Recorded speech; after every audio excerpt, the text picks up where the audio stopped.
ಹಲವಾರು ವೈಶಿಷ್ಟ್ಯಪೂರ್ಣ ವಿಚಾರಗಳನ್ನು ನಾವೆಲ್ಲ ಗಮನಿಸ್ಬೋದು. ಈ ಭಾರತ ದೇಶದಲ್ಲಿ ಬರುವಂಥ ಹಬ್ಬಗಳ ಆಚರಣೆಯಲ್ಲಿ ಒಂದು ವಿಶಿಷ್ಟವಾದಂಥ ಅರ್ಥ ಮತ್ತು ಅದನ್ನು ಅನುಸರಿಸಿಕೊಂಡು ಬಂದಂಥ ಪರಂಪರೆಯ ಆದರ್ಶಗಳನ್ನು ನಾವು ಕಾಣ್ತಾ ಇದ್ದೇವೆ. ಮಹಾಶಿವರಾತ್ರಿ ನಾಡಿಗೆ ಬಹುದೊಡ್ಡ ಹಬ್ಬ. ಈ ಜಗತ್ತು ಶಿವಶಕ್ತಿಯಿಂದ ನಿರ್ಮಾಣಗೊಂಡಿದೆ. ಶಿವನನ್ನು ಬಿಟ್ಟು ಶಕ್ತಿಯಾಗಲಿ, ಶಕ್ತಿಯನ್ನು ಬಿಟ್ಟು ಶಿವನಾಗಲಿ ಇಲ್ಲ. ಶಿವಶಕ್ತಿ ಸಂಯುಕ್ತವಾದಂಥ ಒಂದು ಮಹಾನ್ ಶಕ್ತಿನೇ ಮಹಾಶಿವರಾತ್ರಿ. ಈ ಮಹಾಶಿವರಾತ್ರಿಯ ಪರ್ವಕಾಲದಲ್ಲಿ ಎಲ್ಲಿ ನೋಡಿದಲ್ಲಿ ಶಿವನನ್ನು ಪೂಜಿಸುವಂಥ, ಆರಾಧಿಸುವಂಥ ಬಹಳಷ್ಟು ಸಂದರ್ಭಗಳನ್ನು ನಾವೆಲ್ಲ ಕಾಣ್ತಾ ಇದ್ದೇವೆ. ವೀರಶೈವ ಧರ್ಮದಲ್ಲಿ ಶಿವನಿಗಿಂತ ಮಿಗಿಲಾದಂಥ ದೈವ ಇನ್ನೊಂದು ಯಾವುದೂ ಕೂಡ ಇಲ್ಲ. ಹೀಗಾಗಿ ಶಿವನನ್ನು ಲಿಂಗ ರೂಪದಲ್ಲಿ ವೀರಶೈವರು ಕರದಿಷ್ಟ ಲಿಂಗದಲ್ಲಿ ಇಟ್ಟುಕೊಂಡು ಪೂಜೆ ಮಾಡುವಂಥ ಒಂದು ಪರಿಪಾಠ ಇದೆ. ಶ್ರೀ ಜಗದ್ಗುರು ರೇಣುಕಾಚಾರ್ಯರು ಸಿದ್ಧಾಂತ ಶಿಖಾಮಣಿ ಧರ್ಮಗ್ರಂಥದಲ್ಲಿ ಸ್ಪಷ್ಟವಾಗಿ ಹೇಳಿದ್ದಾರೆ. ಇಷ್ಟಲಿಂಗಮಿದಂ ಸಾಕ್ಷಾತ್ ಅನಿಷ್ಟ ಪರಿಹಾರಕಂ.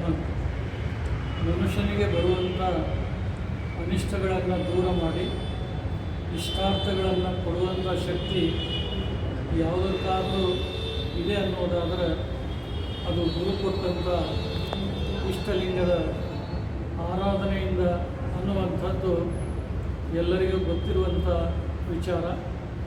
ಬಹುಶಃ ಇಂಥ ಇಷ್ಟಲಿಂಗ ಪೂಜೆಯನ್ನು ಹರಿ ಬ್ರಹ್ಮಾದಿ ಮೊದಲುಗೊಂಡು ಸಕಲ ದೇವಾನುದೇವತೆಗಳು ಪೂಜೆ ಮಾಡಿ ವರಗಳನ್ನು ಪಡೆದಿರುವುದನ್ನು ನಾವೆಲ್ಲ ನೋಡ್ತಾ ಇದ್ದೇವೆ. ಶಿವಪೂಜಾ ಪರೋಭೂತ್ವ ಪೂರ್ವ ಕರ್ಮ ವಿವರ್ಜೆ ಅನ್ನುವಂಥ ಮಾತು ಕೂಡ ಇದೆ. ಶಿವಪೂಜೆಯನ್ನು ಮಾಡೋದರಿಂದ ಈ ಜನ್ಮದ ಕರ್ಮಗಳು ಅಷ್ಟೇ ಅಲ್ಲ, ಪೂರ್ವ ಜನ್ಮದಲ್ಲಿ ಮಾಡಿದಂಥ ಕರ್ಮಗಳೇನಾದರೂ ಇದ್ದರೆ ಆ ಎಲ್ಲ ಕರ್ಮಗಳು ಕೂಡ ನಾಶವಾಗಿ ಒಂದು ಶಿವನ ಕಾರುಣ್ಯ, ಶಿವ ಸಾಯುಜ್ಯ ಪ್ರಾಪ್ತಿ ಆಗ್ತಾ ಇದೆ ಅನ್ನುವಂಥ ಒಂದು ನಂಬಿಕೆ ಇದೆ. ಹೀಗಾಗಿ ಇಡೀ ನಾಡಿನಾದ್ಯಂತ, ದೇಶಾದ್ಯಂತ ಮಹಾಶಿವರಾತ್ರಿಯ ಶುಭ ಸಂದರ್ಭದಲ್ಲಿ ಅದು ಶಿವಾಲಯ ಇರ್ಬೋದು ಅಥವಾ ಗುರುಮಠಗಳಲ್ಲಿರ್ಬೋದು, ಧಾರ್ಮಿಕ ಕೇಂದ್ರಗಳಲ್ಲಿರ್ಬೋದು, ಶಿವನನ್ನು ವಿಶೇಷವಾಗಿ ಪೂಜೆ ಮಾಡಿ ಆರಾಧಿಸಿ ಆತನ ಕೃಪೆಯನ್ನು ಪಡೆಯುವಂಥದ್ದನ್ನು ನಾವು ಕಾಣ್ತಾ ಇದ್ದೇವೆ. ಮಾಘ ಬೌಳ ಚತುರ್ದಶಿ ಅಂದು ಮಹಾಶಿವರಾತ್ರಿ ಆಚರಣೆ ನಡೆಯುವಂಥ ಸಂಪ್ರದಾಯ ಇದೆ. ಇವತ್ತು ಕೂಡ ಪರಂಪರೆ ಬೆಳೆದುಕೊಂಡು ಬಂದಿರುವುದನ್ನು ನಾವೆಲ್ಲ ನೋಡ್ತಾ ಇದ್ದೇವೆ. ಶಿವನೆಂದರೆ ಮಂಗಲದಾಯಕ, ಶುಭದಾಯಕ ಅನ್ನುವಂಥ ಅರ್ಥ. ಯಾರ ಬದುಕಿನಲ್ಲಿ ಮಂಗಳ ಬೇಕಾಗಿಲ್ಲ. ಹೀಗಾಗಿ ಜೀವನದಲ್ಲಿ ಶ್ರೇಯಸ್ಸು ಮತ್ತು ಉನ್ನತಿಯನ್ನು ಬಯಸುವಂಥ ಮನುಷ್ಯ ಶಿವನನ್ನು ಪೂಜಿಸಿ ಆರಾಧಿಸಿ ಕೃಪೆಗೆ ಪಾತ್ರರಾಗ್ತಾ ಇದ್ದಾರೆ. ಹೀಗಾಗಿ ನಾಡಿನ ಜನತೆ ಮಹಾಶಿವರಾತ್ರಿಯ ದಿನ ಶಿವನನ್ನು ಎಲ್ಲ ಕಡೆ ಆರಾಧಿಸಿ ಅವರ ಕಾರುಣ್ಯಕ್ಕೆ ಒಳಗಾಗುವುದನ್ನು ನಾವು ಕಾಣ್ತಾ ಇದ್ದೇವೆ. ಬ್ರಹ್ಮ ವಿಷ್ಣು ಮೊದಲು ಮಾಡಿಕೊಂಡು ಸಕಲ ದೇವಾನುದೇವತೆಗಳಿಗೆ ಶಿವನೇ ಪ್ರಾಮುಖ್ಯವಾಗಿರುವುದರಿಂದ ಶಿವನ ಒಂದು ಪೂಜಾ ಕಾರ್ಯ ಎಲ್ಲ ಕಡೆಗೆ ಜನರು ಅನುಸರಿಸಿಕೊಂಡು ಬರ್ತಾ ಇದ್ದಾರೆ.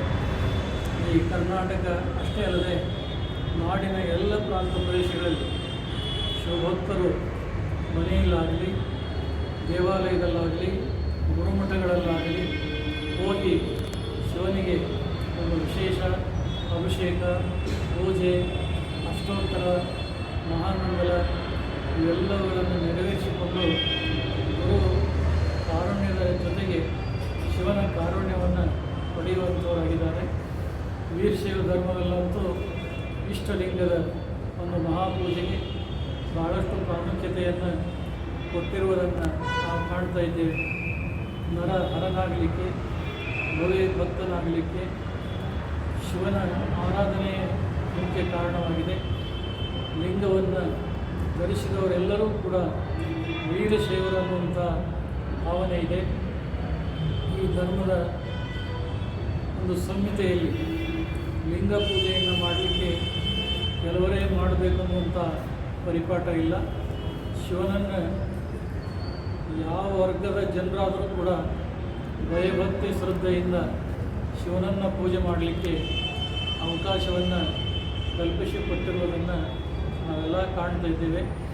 ಹೀಗಾಗಿ ಈ ನಾಡಿನ ಬಹುಭಾಗದಲ್ಲಿ ಭಾಳ ದೊಡ್ಡ ಪ್ರಮಾಣದಲ್ಲಿ ಶಿವ ದೇವಾಲಯಗಳನ್ನು ನಾವು ಕಾಣ್ತಾ ಇದ್ದೇವೆ. ಅಲ್ಲಿ ನಡೆಯುವಂಥ ಪ್ರತಿಯೊಂದು ಕಾರ್ಯಗಳಿಗೆ ಒಂದು ಗುರುವಿನ ಮಾರ್ಗದರ್ಶನ, ಬೋಧಾಮೃತದಿಂದ ಭಕ್ತರ ಬಾಳು ವಿಕಾಸಗೊಳ್ಳಲಿಕ್ಕೆ ಮತ್ತು ಜೀವನದಲ್ಲಿ ಆದರ್ಶ ವ್ಯಕ್ತಿತ್ವವನ್ನು ಬೆಳೆಸಿಕೊಂಡು ಹೋಗಲಿಕ್ಕೆ ಇವು ಪ್ರಮುಖವಾದಂಥ ಕೇಂದ್ರಗಳು ಕೂಡ ಆಗಿವೆ ಅನ್ನುವಂಥ ಮಾತನ್ನು ಈ ಸಂದರ್ಭದಲ್ಲಿ ಪ್ರಸ್ತಾಪಿಸಿ, ಬ್ರಹ್ಮ ಮತ್ತು ವಿಷ್ಣುವಿಗೂ ನಿಲುಕಲಾರದೇ ಇರುವಂಥ ದೇವರು ಯಾರಾದರೂ ಇದ್ದರೆ ಅವನು ಶಿವನೇ ಹೊರತು ಬೇರೆ ಯಾರೂ ಕೂಡ ಇಲ್ಲ.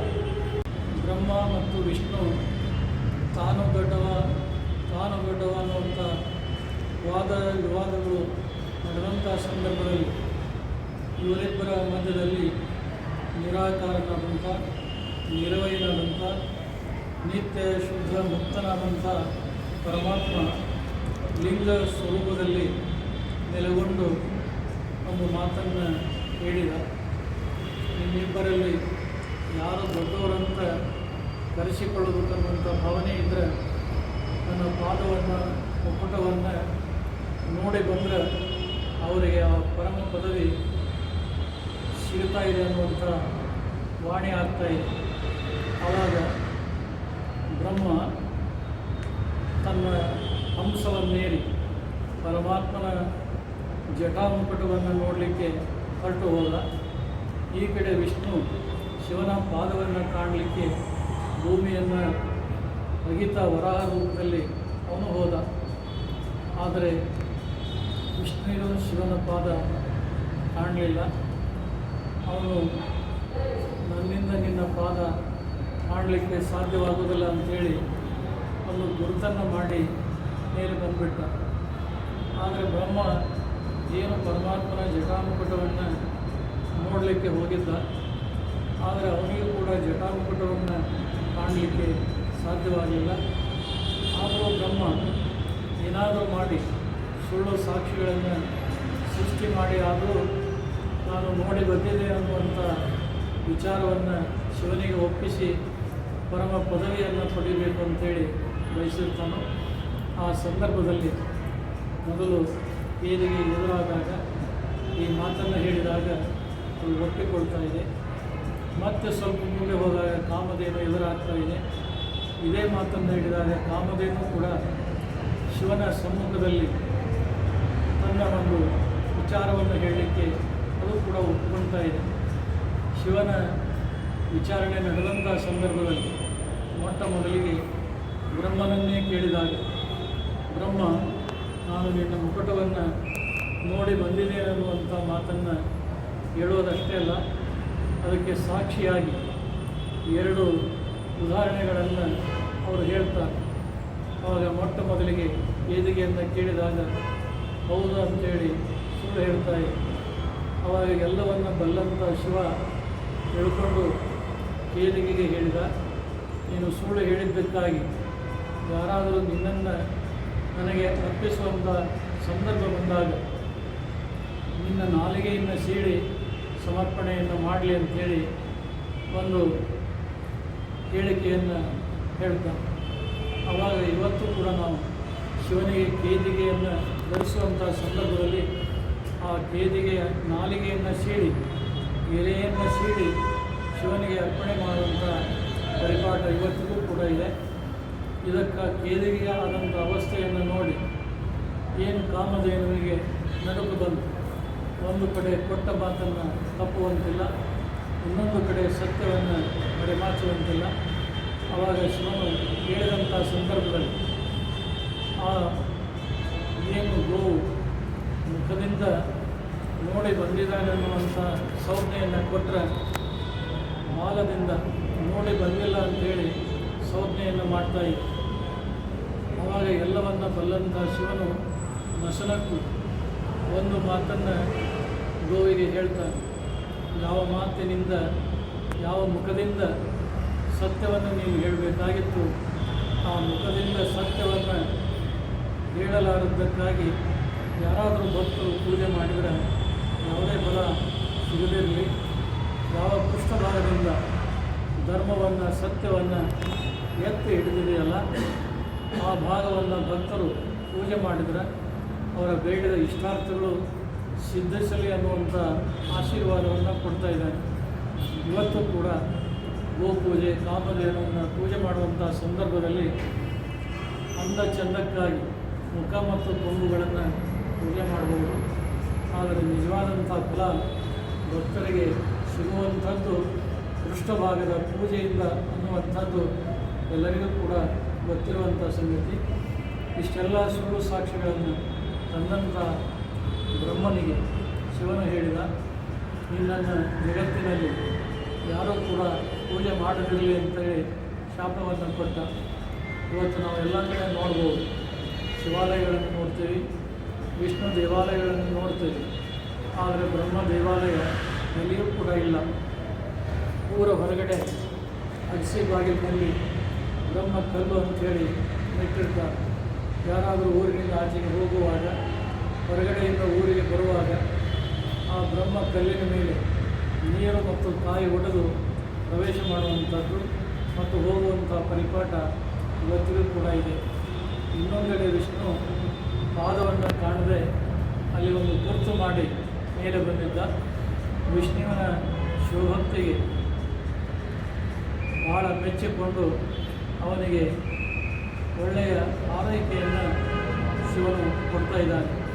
ನನ್ನಂತೆ ನೀನು ಕೂಡ ಜಗತ್ತಿನಲ್ಲಿ ಪೂಜೆಗೊಳ್ಳುವಂಥವನಾಗು ಅಂಥೇಳಿ ಆರೈಕೆಯನ್ನು ಕೊಡೋದಷ್ಟೇ ಅಲ್ಲ, ನೀನೇನು ಗುರುತು ಮಾಡಿ ಬಂದಿದ್ದೆಲ್ಲ ಆ ಕುರುವು ಜಂಗಮರು ಜನರನ್ನು ಜಾಗೃತಿ ಮಾಡುವುದಕ್ಕಾಗಿ ಮನೆ ಮನೆಗೆ ಭಿಕ್ಷಾಟನೆ ಮಾಡುವಂಥ ಸಂದರ್ಭದಲ್ಲಿ ಕಾಲಲ್ಲಿ ಜಂಗಾಗಿ ನೀನು ಶೋಭಿಸಿ ಭಕ್ತರಲ್ಲಿ ಜಾಗೃತಿಯನ್ನು, ಅಜ್ಞಾನವನ್ನು ದೂರ ಮಾಡಿ ಜ್ಞಾನವನ್ನು ವಿಸ್ತರಿಸುವಂಥ ನಿಜ ಜಂಗಮ ಯೋಗಿಯಾಗಿ ನೀನು ಕಾರ್ಯವನ್ನು ಮಾಡು ಅಂಥೇಳಿ ಅಭಯ ಆಶೀರ್ವಾದವನ್ನು ನೀಡ್ತಾ ಇದ್ದಾನೆ. ಇವತ್ತು ಕೂಡ ವೀರಮಾಹೇಶ್ವರ ಜಂಗಮರು ಭಿಕ್ಷಾಟನೆಗೆ ಭಕ್ತರ ಮನೆಗೆ ಹೋಗುವಂಥ ಸಂದರ್ಭದಲ್ಲಿ ಬಲಗಾಲಲ್ಲಿ ಜಂಗನ್ನು ಕಟ್ಟಿಕೊಂಡು ಭಿಕ್ಷಾಟನೆ ಮಾಡಿ ಬಂದಂಥ ಪದಾರ್ಥಗಳನ್ನು ದಾಸೋಹಕ್ಕಾಗಿ ವಿನಿಯೋಗ ಮಾಡುವಂಥ ಒಂದು ಪವಿತ್ರ ಕಾರ್ಯ ವೀರಶೈವ ಧರ್ಮದಲ್ಲಿ ಇವತ್ತಿಗೂ ಕೂಡ ಇದೆ. ಅದಕ್ಕೆ ಬ್ರಹ್ಮ ಮತ್ತು ವಿಷ್ಣು ಇವರಿಬ್ಬರಿಗೂ ನಿಲುಕಲಾಗದೇ ಇರುವಂಥ ಪರಮಾತ್ಮನನ್ನು ಯಾರಾದರೂ ಪೂಜೆ ಮಾಡ್ತಾಯಿದ್ರೆ ಅವರು ವೀರಶೈವರೇ ಹೊರತು ಬೇರೆ ಯಾರೂ ಕೂಡ ಅಲ್ಲ. ಅಂತ ಯಾವ ಪರಮಾತ್ಮನನ್ನು ಇಷ್ಟಲಿಂಗ ಸ್ವರೂಪದಲ್ಲಿ ನಾವೆಲ್ಲರೂ ಪೂಜೆ ಮಾಡಿಕೊಂಡು ಬರ್ತಾ ಇದ್ದೇವೆ.